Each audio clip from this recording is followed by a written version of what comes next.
What's up, guys? Welcome to the Stats Free Sports channel. Here to bring you a game day reaction to the Cardinals defeating the Rams. Let's get into it, guys. So, these are two teams, the Cardinals and the Rams, that I'm neither fan of. Excuse me, I said that wrong. I'm a fan of neither team. I'm a Falcons fan, if you don't know. But I have talked about these two teams recently. I spoke on the Cardinals a week before the season started, or a couple of days actually, answering a mailbag question I had in the summer that I got to very late. But it was a mailbag saying that they were a sleeper team. Can they creep into the playoffs? I said no in that video, but I said they will have a high-powered offense. Kyler is back fully healthy to start the season. Marvin Harrison. I like Greg Dortch a lot. I like Trey McBride. I like Michael Wilson, and so on and so on. But I said no when the end of the season comes, they will miss the wild card. But man, this offense, as I said, this offense is nice. They are high powered. And this game was circled, in my opinion. Well, not in my opinion, excuse me. This game was circled on my list of, sports betting. And I figured Marvin Harrison would go off. I had him 2 touchdowns. But the only thing I added him with was other rookies. Malik Neighbors, 2 touchdowns. I had A.D. Mitchell from the Colts, 2 touchdowns. Mitchell didn't have none at all. He barely had any catches, and then Neighbors had 1 touchdown with a lot of yards. So missed that play there, but I figured Marvin Harrison would get back on track. Um, Cardinals had this game won from the start, and going on to the Rams really quick. Then I'll get into the actual game. The Rams. I spoke on the Rams just this past week with Puka Nacua being out for, I believe the reports are saying 5 to 7 extra weeks now. So I did a video on Darius Slayton of the New York Giants. I have him in a trade prediction video coming to the Rams. So, I figured they'll need more help. Sucks today because Cooper Kupp left the game early, I believe in the third quarter for the Rams. So it's gonna be tough for the Rams this season. They were a lot of teams, they were a lot of fans' team last year as far as if they could have played the Niners, they could have possibly beat them. Puka, Cup, Stafford, and those guys, Kyron Williams, everyone healthy. This year, not looking so good to start. Hopefully, they can win some more games to keep it kind of close to when everyone gets back healthy. They'll be fine because, they do have some potential to be a decent team. But as of right now, not looking too hot. Starting off 0-2, lost one game to their division rival, the Arizona Cardinals. But let's look into the game, though, guys. Like I said, it's been really all Cardinals. And going back really, really quick, and it's all connected to that video I did a mailbag video on for the Cardinals. The main reason why I said the Cardinals will miss the playoffs because their defense. And so far through 2 games, their defense has been better than I had expected. They're getting sacks, they're getting pressures, they're getting interceptions, they're making plays. And with the young dude, what's the young pass rusher from LSU? Forgot his name now, but the guy who's out for the entire season, the young pass rusher from Arizona, he's out for the year.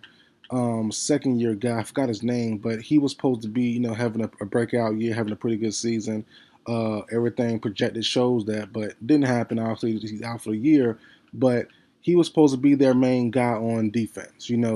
I've had Buda Baker being moved since last year, and I have him on my list this year as being moved, a trade candidate. But like I said, if they're winning and playing this good, there's no need to move them. Might as well keep them. But they've been playing well. Today against Los Angeles Rams and Matthew Stafford, let me see. They have, I believe, at least 4 sacks, if I'm not mistaken. Look the numbers real quick. I have them pulled up right here.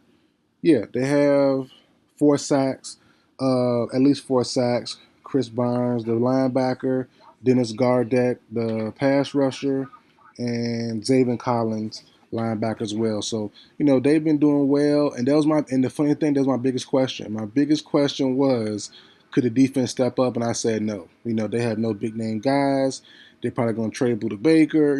So I was wrong there. At least for the first 2 games, defense have been playing good, but like I said, this game from start to finish, I figured the Cardinals would win this matchup. I thought the ball would be moved around a little bit more. Marvin Harrison got all the yards from the receiver standpoint with over 125 with 4 catches, 2 touchdowns.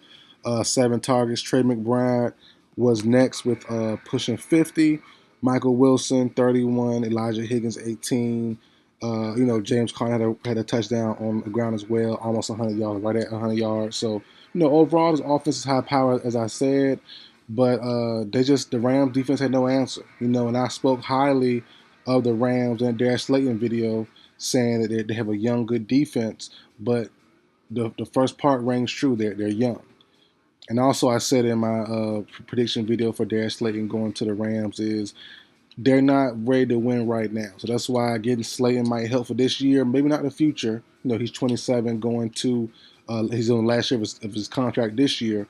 But the Rams need an influx of cornerback help badly. They have no DBs that are really worth anything. They're relying on Tre'Davious White to be their cornerback one because their other guy, the young guy, from Georgia a couple years ago, I forgot his name. He's out for the year or most of the year, if I'm not mistaken. So they're relying on an older, grizzled veteran in Tre'Davious White to be their cornerback one. And we've seen the last couple of years, even with the Bills, last year with the Bills when he was healthy, and then this year, he's not the same guy we once knew back in the day, 3, 4, 5 years ago with the Bills, when he was top notch. So, nothing wrong with that. It's life. It happens. But he can't be relied on to be your cornerback one. So with that being the case, the Rams will struggle, and they have injuries. Kupp is banged up after this game. I think left this game early.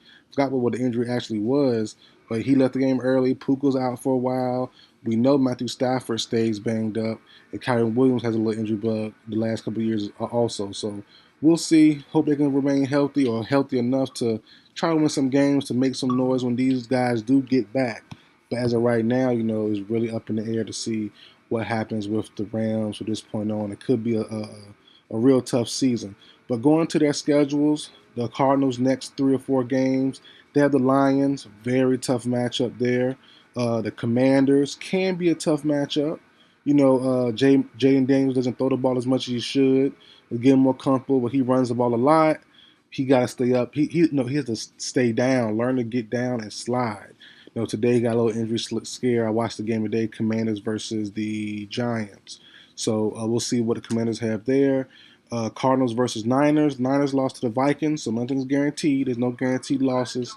And then you have the Packers after that, which Jordan Love should still be out for that matchup there. So the next 4 weeks, going 2-2 for the Cardinals wouldn't be bad. Probably beating Commanders, probably beating the Packers. Niners, Lions are up in the air. And as we've seen today, the Vikings beat the Niners. They can be beat. They can be beat. As I said before, the Cardinals have the offense to beat anybody. Their defense has to show up, or the other team has to make enough mistakes. But they can be beat, no question about it. So the next 4 games, 2-2, 3-1, 4-0 would be crazy. I don't think 4-0 happens, but 3-1 for sure is possible with 2-2 likelihood in my opinion when it comes to the Arizona Cardinals. Now going to the schedule of the Rams, they have the Niners next week. Niners could be coming out for blood. They probably upset they lost. Upset loss to the Vikings, so we'll see there. Like I said, no guarantee. You never know what may happen. Rams and Bears, really tricky. We don't know what we'll see from Caleb Williams. They'll be his 4th start, most likely. Depends on what happens tonight. Obviously, hopefully he stays healthy and stuff. But Caleb Williams didn't lose too good his first game, but this is 3 games later. We'll see what Williams has for that Rams team, Rams defense. Let me see where I left off at. My screen popped off for some reason. Okay, Rams, Niners, Rams, Bears, Rams, and Packers. Like I said, no Jordan Love. We'll see what the Packers can do. A lot of running, as we saw today. Coach Matt LaFleur didn't trust Willis to throw the ball more than 14, 15 times. A lot of running for that Packers running back room, so we'll see there. Then the Raiders, who we saw today, beat the Baltimore Ravens. Close game there. So, like I said, this year, it seems like, I know most teams, most weeks are like this, but it seems like even more, the lower level teams or the mid-level teams are good this year. There's more parity in the NFL, which is, like I said, normally the case, but it looks like the Panthers might be the only winless team or close to winless team this year. Every other team will probably have around 4 or 5 wins, So we only really have, it looks like, one super really bad team, that be the Panthers. So we'll see what happens, guys. But as of right now, the Cardinals are 1-1, and they're trending in the right direction. Schedule isn't the easiest, but the next 4 games, if they go 2-2, if they go 3-1, that'd be awesome. But 2-2 is probably the what's projected to happen in the next 4 weeks for the Cardinals. But that's it for the video, guys. Like, share, comment, subscribe. I'll see you guys next time.